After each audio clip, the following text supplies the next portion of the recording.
Ngayong nakabalik na si Mr. B sa Pilipinas, syempre bonding moments na naman sila ng KKK family niya. At bihira lang sa lalaki ang matyagang naghihintay habang nagmamanicure pedicure ang kanyang wife o girlfriend. Kasi usually ang mga lalaki impatient. Pero si Mr. B, basta sa ikakaganda na Katrina Halili ay all the way siya. At very obvious naman kay Chris Lawrence ang kanyang appreciation kay Katrina. In words and in action ay sinasabi niya talaga ito na maganda nga si Katrina at cute na cute ito. Kaya ating alamin pa ang mga moments na ang isang Chris Lawrence ay talagang binibigay niya ang lahat ng effort para sa kanyang mag-ina. At nakakatuwa siya dahil gustong-gusto niya laging maganda si Katrina. Ating alamin.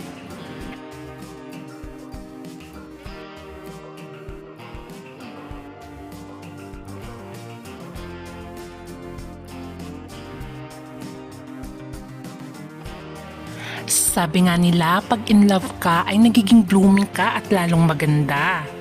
At ito ang napapansin ng lahat kay Katrina Halili dahil may peace of mind na siya at may katuwang na siya kay Katie Loves. At dahil sa kanyang pagpapatawad ay naging masaya rin si Chris Lawrence. At syempre, kaya naman si Chris Lawrence sinabi niya noon na hindi niya sisirain ang tiwala ni Katrina ang binigay sa kanya at nangako ito na hindi siya iinom. Lalong-lalo na pag nasa stage siya para makaiwas sa anumang tukso. At syempre, ang focus niya at ang goal niya kaya siya nagsisikap ay para sa kanyang mag-ina. At syempre, si Lyric din. Kaya nga inuunti-unti na nila ang kanilang relationship goals. At syempre, dahil nga sila ay nasa nagliligawan stage pa, pero inamin na rin naman ni Kat na MU na daw sila ni Chris Lawrence. Sana nga ay lahat daw ng kanilang nakaraan ay magiging lessons learned para ngayon sa kinabukasan ay mas magiging maganda ang kanilang relasyon. At syempre ang nakakatuwa pa ay isinasama na rin nila talaga si Lyric sa kanilang mga occasions pag may pinupuntahan sila. Especially pag si Lyric ay nandito sa Pilipinas dahil alam naman natin na nakabase si Lyric ngayon sa Japan dahil nandun ang kanyang mama. O diba, nakakatuwa silang pagmasdan. Complete family talaga. At makikita mo rin ang pagmamahal ni Kat kay Lyric. At syempre dito makikita kung paano pinagsisilbahan ni Chris Lawrence si Katrina Halili. In case na magsama sila muli bilang mag-asawa ay talagang maasahan siya. At syempre kung gusto niyang laging beauty si Kat ay siya na mismo ang gagawa dahil sabi nga ni Kat masakit nga daw ang kanyang mga kamay.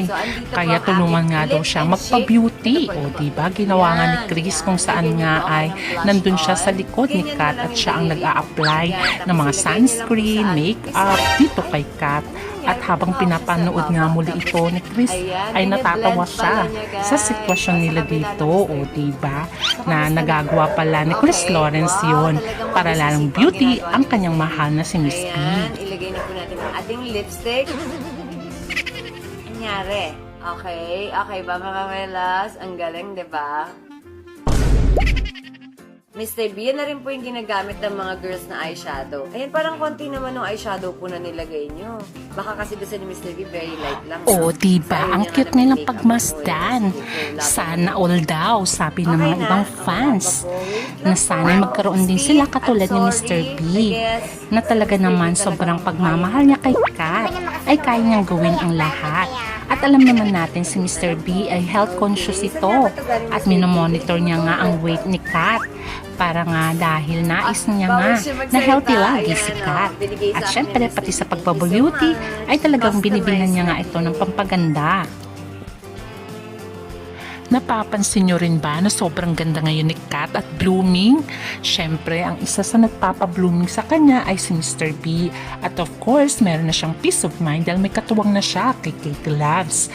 At kung saan man patungo ang kanilang relasyon, ito ang ating aabangan since dumating na si Mr. B sa Pilipinas. Kaya abangan na lang natin ang susunod na kabanata. Hanggang sa muli, please don't forget to like, share, and subscribe. Bye!